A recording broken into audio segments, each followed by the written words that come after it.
Alright, moving on to B-2, identify and distinguish between stimulus and stimulus class. Let's go through past the big ABA exam book, and we'll start with stimulus. So stimulus is a change in the environment that evokes a functional relation. For example, an entire class is talking loudly until the teacher walks away, until the teacher walks into class.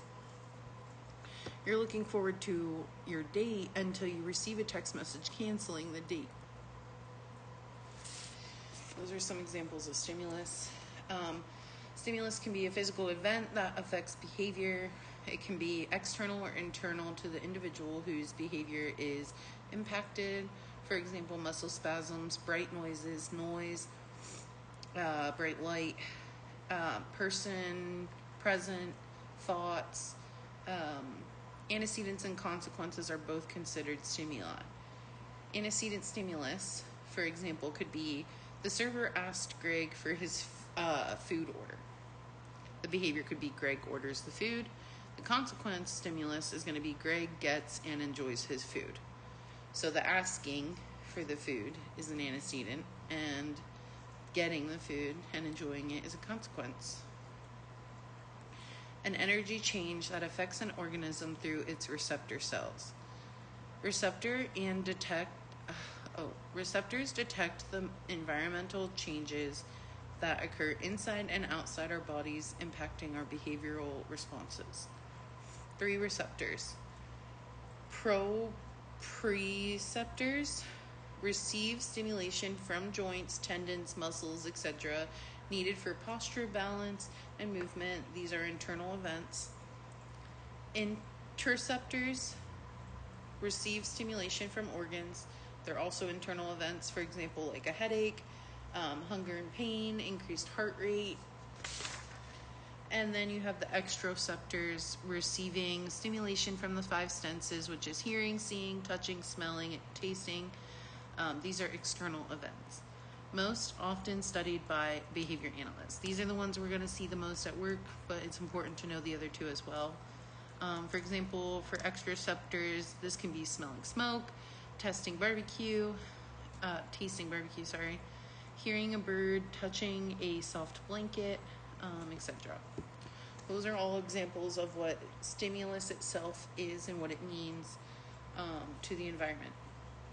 Stimulus class, there are actually 5 types of stimulus classes: formal, temporal, functional, feature, arbitrary, and we'll go through all of them right now. A group of stimuli, this is what stimulus class is.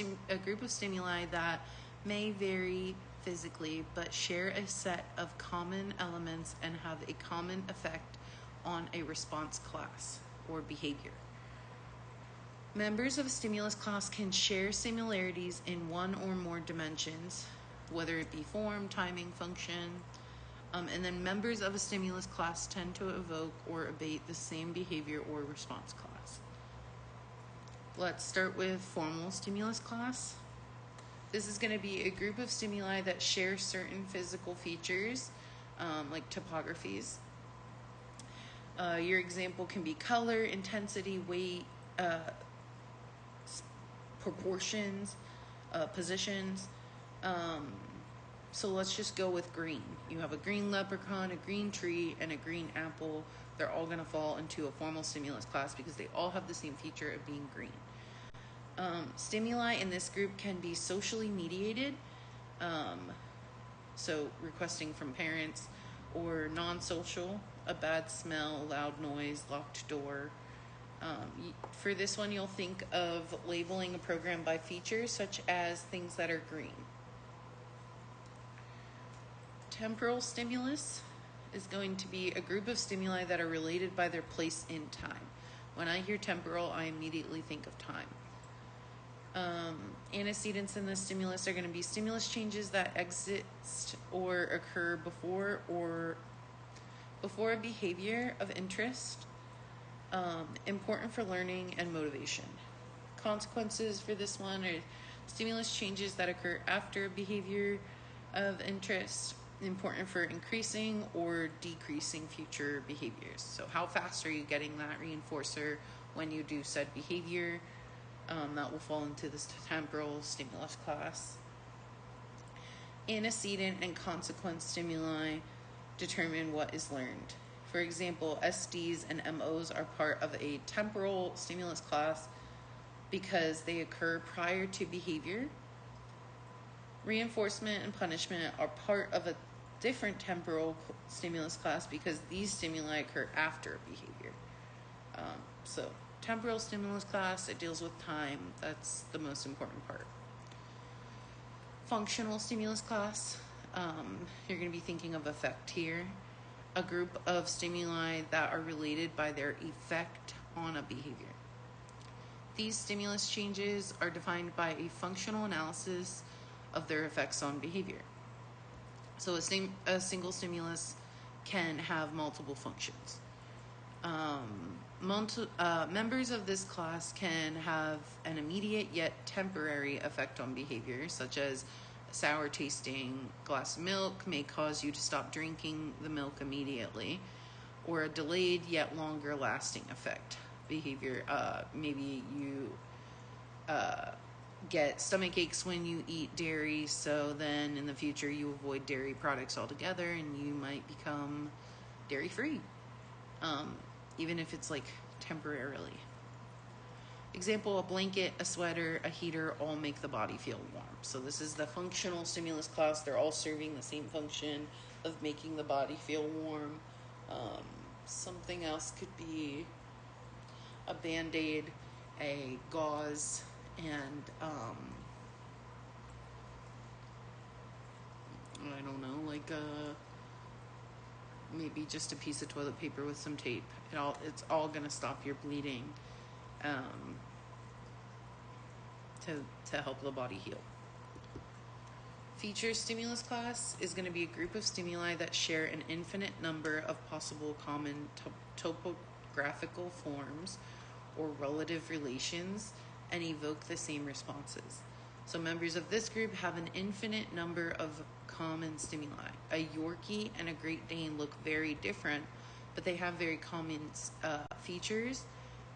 They both have 4 legs, 2 ears, a button nose, and a tail that wags. They're members of a feature stimulus class, dog.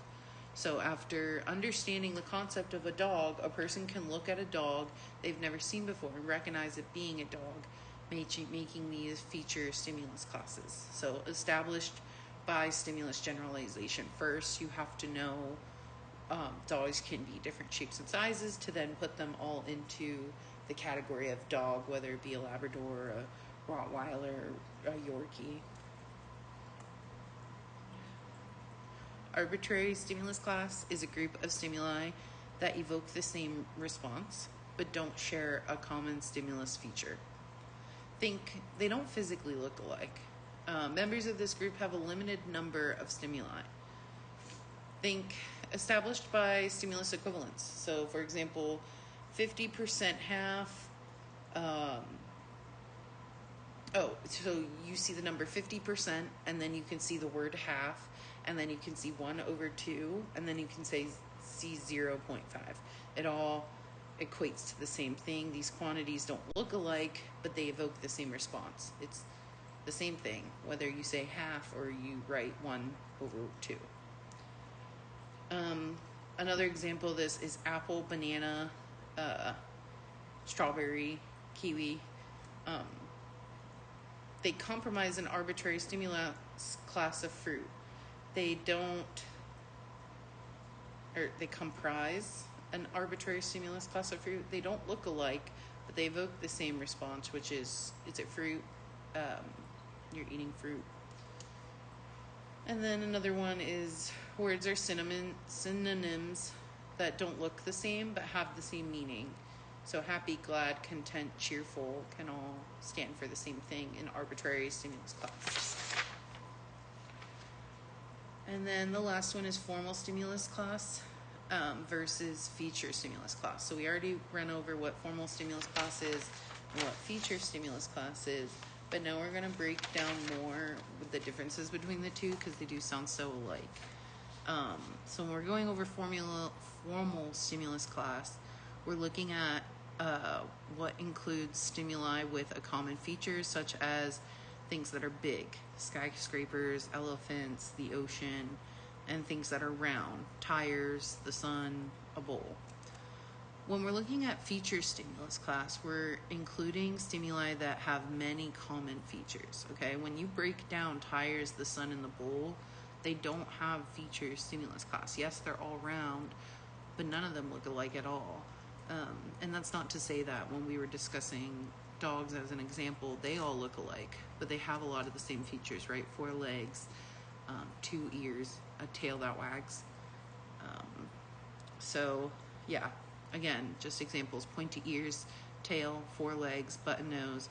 Not just one common feature like the formal stimulus class, right, where they're all round, so they get to be in that category, or they're all green. I think my example was a leprechaun, a tree, and a green apple. They look nothing alike.